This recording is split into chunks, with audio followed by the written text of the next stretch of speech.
So, good afternoon ulit mga ka-Salad Master. Ito na yung ating bagong purchase na product from the Salad Master, the electric skillet. And for the first use, before first use, we need to clean it thoroughly.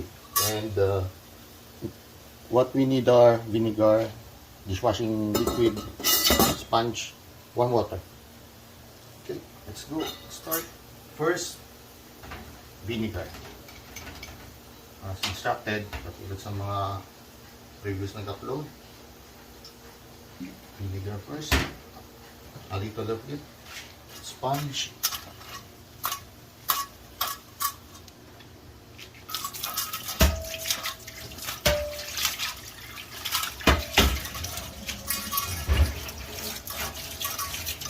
Then, I might be changing this sound to background music later.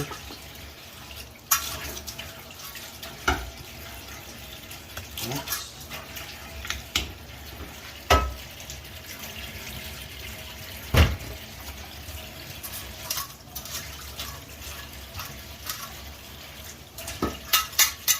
Yung iba, ginawa yata nilang diluted yung vinegar soap solution nila.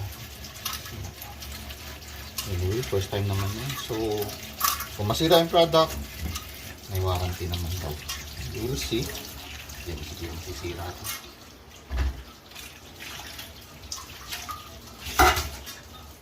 So, as you can see, meron kami mga traditional cookware, you know, dami.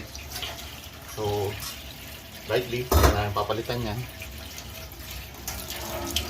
Wait. Okay, babalikan ko yung mamaya.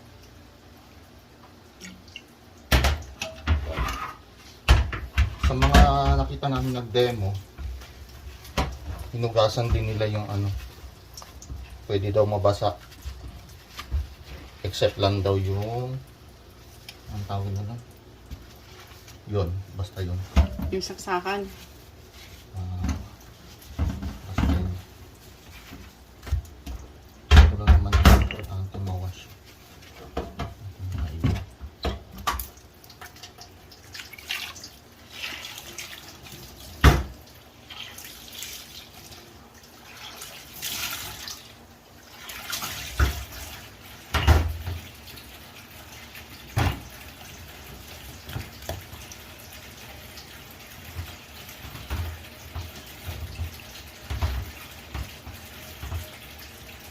Comment na lang kayo kung may mali man sa ginagawa ko.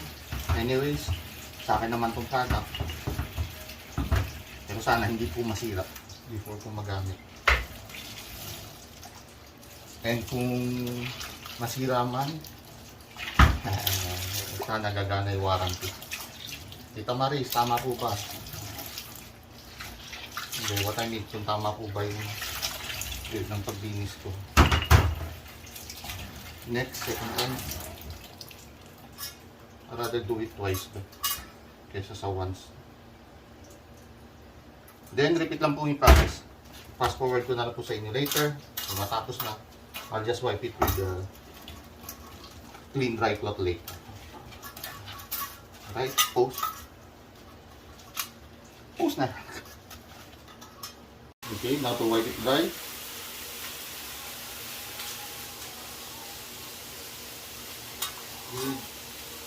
Clean cloth.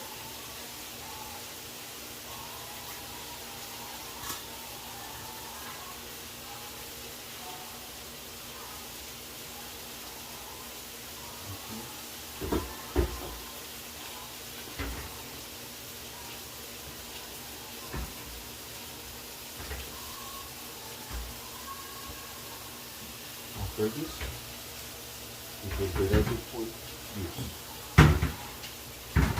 Okay.